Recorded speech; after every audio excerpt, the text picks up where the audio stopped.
Hello అందరికీ. ఇగోండి మా పాప బర్త్‌డేకైతే మేమైతే సైకిల్ తీసుకున్నామనమాట. పాప చిన్నదే గానీ సైకిల్ పెద్దదయిపోయింది. ఇంకా 4, 5 ఇయర్స్ వరకైతే సరిపోతదని చెప్పి ఇంక తీసుకున్నాము. కాకపోతే పాపకి సైకిల్ తొక్కడం కూడా రాదు. ఇంక ఈ సైకిల్ నుంచే మేము స్టార్ట్ చేయించాలి. ఇగోండి ఇంకెలాగో ఫస్ట్ టైమ్ సైకిల్ తీసుకున్నాం కదా! ఇంక ఇంట్లోనే దేవుడు ఎదురుగా నేనైతే సైకిల్ పెట్టేసి, సైకిల్‌కి బొట్లు పెట్టేసి పూజైతే నేను చేసేసానండి. ఇంకా పాప వాళ్ళ ఫ్రెండ్ ఒక అమ్మాయి ఉంటుందని చెప్పాను కదా! ఆమెను కూడా మా పాప తీసుకొచ్చింది సైకిల్ చూపించడం కోసం. ఇంక పూజ చేస్తుంటే వాళ్ళిద్దరు అట్లానే చూస్తున్నారు. ఇంకా సైకిల్‌కి బ్యాక్ సైడ్ పెట్టమ్మా, ఉండలకి అట్లా బొట్టు పెట్టమ్మా, ఇట్లా పూజ చేయమ్మా అని చెప్పి పాప చెప్తుందనమాట.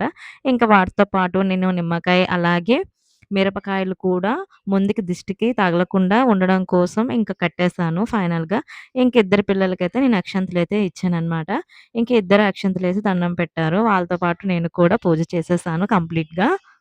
యాక్చువల్‌గా ఈ సైకిల్ షాప్‌లోనే వెళ్లి అడిగితే కొంచెం కాస్ట్ ఎక్కువ చెప్పారు. 7,000 వరకు చెప్పారు. ఇంకా మేము అమెజాన్‌లో అయితే ఈ సైకిల్ తీసుకున్నామనమాట. తక్కువే పడింది. 4,000 వచ్చింది. సైకిల్ ఎలా ఉంది కామెంట్ చేయండి friends. Thank you for watching this video friends. By by.